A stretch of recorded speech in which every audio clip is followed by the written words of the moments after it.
सिनायखायो प्रमदखौथ' माबादि मानसि मोगथाङाव नुबाथ' जों गिगोनसो ओरैनो सबियाव माबादि नुखायो माबा जाहांहां नुखायो नायबानो नोंनि बोरैबाखा लाजाया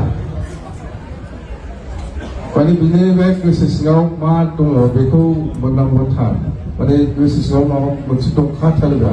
बे देरनायखौ नायनो उदैया बेसेबां गिदिर गियोबाबो बाबा मा जायोथाय माने लाथुम खानो माने नायबानो सिनायखायो बोरैबा मा बुङो बेफोरखौ मा बुङो जायखिजाया आरोबाव जोंहा मोनसे खोथा दा आरो बिसोरना मा अमाखौ सानाव राना मोनायावसो लेंहरखोमानानै रानोना माने नुजा गिनानै खुन्दुंफ्राबो बिदि होनदों मोनायावसो लेंहरनानै रानो होननाय खोनादा नंगौना सानाव रानांगोन फाग्लाफ्रा मा जागोन बिसोर नुलायनाय थ' जोंहा जायखिजाया जोङो ज'ज'यैनो थांफिननि बयखौबो जों रायलायनायावनो सिनायखायो ओरै बिसास खालामा बे मानसिखौ आंथ' ब्रा बुंबाय थाथारदोंमोन बिराद बुंदोंमोन आरो थेवबाबो मानसिफ्रा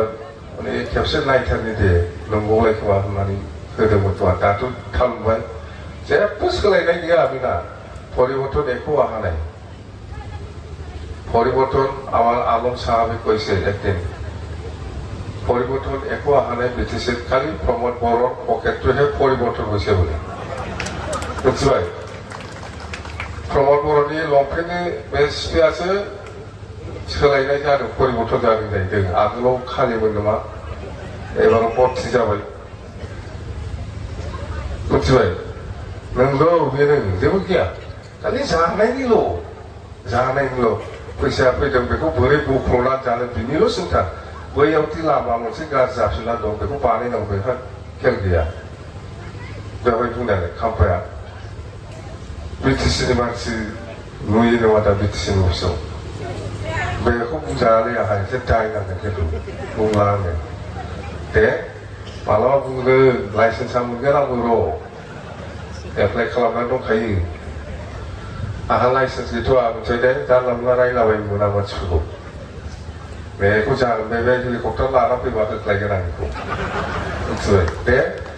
थ' गोजोननाय थाबाय আকৌ আমি লগ পাম নেক্সট আৰু আমাৰ মিটিং আছে ধন্যবাদ থাকিল আজি আপোনালোকে সকলোৱে আমাৰ দলৰ যিটো চিৰাং বাছৰ যিটো ৰেলী ইয়াত উপস্থিত হৈ আমাক সহযোগ কৰাৰ কাৰণে থেংক ইউ ধন্যবাদ।